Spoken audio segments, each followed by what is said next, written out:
நம்ம இப்போ எறா தொக்கு செய்ய போகிறோம். அதுக்கு தேவையான பொருள்லாம் பார்க்கலாம்.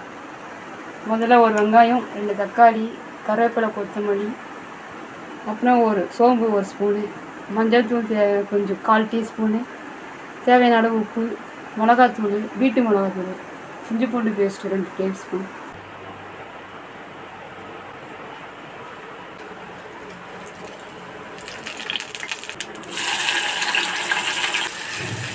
வெங்காயம் போட்டு நம்ம கலந்துக்கணும்.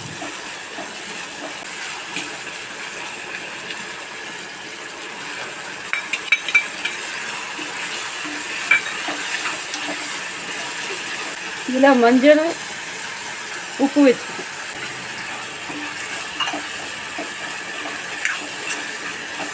அப்புறம் தக்காளி போட்டுக்கணும்.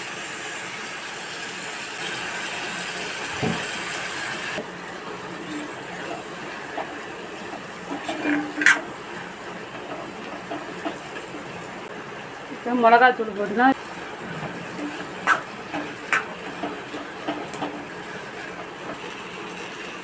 எறா போட்டுக்கணும்.